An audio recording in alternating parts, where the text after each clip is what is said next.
সারা বাংলাদেশ থেকে আগত, বিভিন্ন জেলা থেকে আগত আমাদের অতিথিবৃন্দ এবং দাওয়াতি মেহমান, সম্মানিত উলামায়ে কেরাম, আসসালামু আলাইকুম ওয়া রাহমাতুল্লাহি ওয়া বারাকাতুহু। আজকে আমাদের এই ইকরামুল ওয়াজিন বাংলাদেশ কর্তৃক আয়োজিত এই অনুষ্ঠানের আমাদের মূল লক্ষ্য এবং উদ্দেশ্য হচ্ছে, আমরা অনেক দিন যাবৎ আমরা যেই ইকরামুল ওয়াজিন বাংলাদেশ কমিটি গঠন করেছি, এর মাঝে আমরা অনেক অনুষ্ঠান, বিভিন্ন সময় আমরা অনেক বিষয়ে আমরা বিভিন্ন সময় আমরা অনুষ্ঠান আয়োজন করেছি। কিন্তু আমি অনেকদিন অসুস্থ ছিলাম। আমাদের কেন্দ্রীয় কমিটির সম্মানিত সভাপতি মোহসিন উদ্দিন বেলালী সাহেব, উনি অনেকদিন অসুস্থ ছিলেন, যার কারণে অনেকদিন যাবৎ আমাদের ইকরামুল ওয়াজিন বাংলাদেশের কেন্দ্রীয় কমিটির কোনো প্রোগ্রাম হচ্ছিল না। তো এই ঈদের পরে আমরা মনে করেছি আমরা এই ঈদ পুনর্মিলনী অনুষ্ঠান উপলক্ষে একটি দোয়ার মাহফিল সহ আমরা সবার সাথে একটি সমন্বয় এবং আমরা সবাইকে নিয়ে একটি অনুষ্ঠান করতে পারলে, মুরব্বীদের মাধ্যমে দোয়ার মাধ্যমে যদি আমরা আবারও আমাদের এই ইকরামুল ওয়াজিন বাংলাদেশকে আমরা সামনের দিকে কার্যক্রমকে আরো গতিশীল করতে পারি, এই জন্য আমরা কেন্দ্রীয় কমিটির মাধ্যমে আলোচনা করে আমরা একটি অনুষ্ঠানের ব্যবস্থা করেছি। যাক, আপনারা জানেন, ইন্নামা ইয়াখশাল্লাহা মিন ইবাদিহিল উলামা, আল্লাহ পাক রব্বুল আলামিন উলামায়ে কেরামদের সম্বন্ধে গুরুত্বপূর্ণ যে আলোচনা এবং ভূমিকা কোরআন শরীফের মধ্যে রেখে দিয়েছেন, এটা হয়তোবা আমরা অনুধাবন করলো এটা সম্মান এবং ইজ্জত পৃথিবীর মানুষ মূল্যায়ন করতে পারে না। কিন্তু ইকরামুল ওয়াজিন বাংলাদেশ এইটাই সিদ্ধান্ত নিয়েছে, সারা বাংলাদেশে যত উলামায়ে কেরাম এবং বক্তার জগতে যারা থাকবে, ওয়াজ করে থাকেন বিভিন্ন অঞ্চল থেকে, আমাদের এলাকা এবং আমাদের যেখানে ইকরামুল ওয়াজিন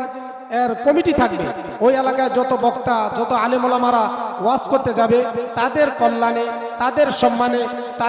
তাদেরকে যাতে ইকরাম করা যায়, বিভিন্নভাবে যেই সমস্যাটুকু আছে তাদের সমস্যাটুকু সমাধান করে সহযোগিতার মাধ্যমে যাতে আমরা কাজটুকু করতে পারি, ওয়াজিনদের কেরামদের খেদমত করতে পারি, আলেমদের খেদমত করতে পারি, এই উদ্দেশ্য করে আমাদের ইকরামুল ওয়াজিন বাংলাদেশ গঠিত হয়েছে। এবং আল উলামা ওয়ারাসাতুল আম্বিয়া ওয়া ইন্নাল আম্বিয়া লাম ইউরিসু দীনারা ওয়ালা দিরহামা, আল্লাহ রাসূল সাল্লাল্লাহু আলাইহি ওয়াসাল্লাম হাদিসের ভাষ্যের মাধ্যমে উলামায়ে কেরামদেরকে যে দায়িত্ব দিয়েছেন এবং উত্তরাধিকার হিসাবে আল্লাহ রাসূল সাল্লাল্লাহু আলাইহি ওয়াসাল্লামের উত্তরাধিকার হিসাবে উলামায়ে কেরামদেরকে যে একটা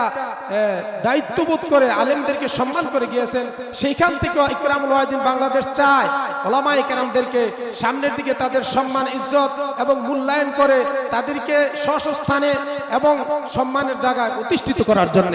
এই জন্য আমরা চাই সারা বাংলাদেশে উলামায়ে কেরাম এবং ওয়াজিন কেরামদেরকে একটি প্ল্যাটফর্মে ঐক্যবদ্ধভাবে আমরা কাজ করতে এবং উলামায়ে কেরামদের সম্মান এবং ইজ্জতকে আমরা রক্ষা করতে এবং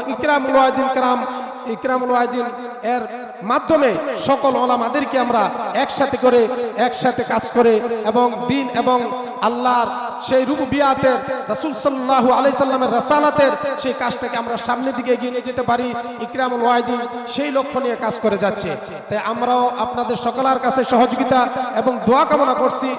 ইকরামুল ওয়াজিন বাংলাদেশ যাতে সামনের দিকে আরো সুন্দর এবং সার্থকভাবে মানুষের জন্য, দ্বীনের জন্য, ইসলামের জন্য, উলামায়ে কেরামের জন্য যাতে কাজ করে যেতে পারে, সেই সহযোগিতা আপনাদের সামনে রেখে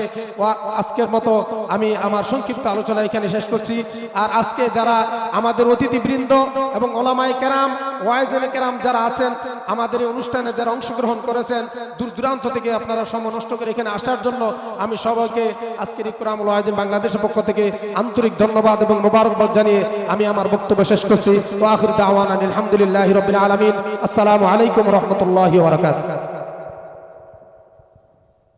ধন্যবাদ মুহতারাম হযরত মাওলানা হাফিজ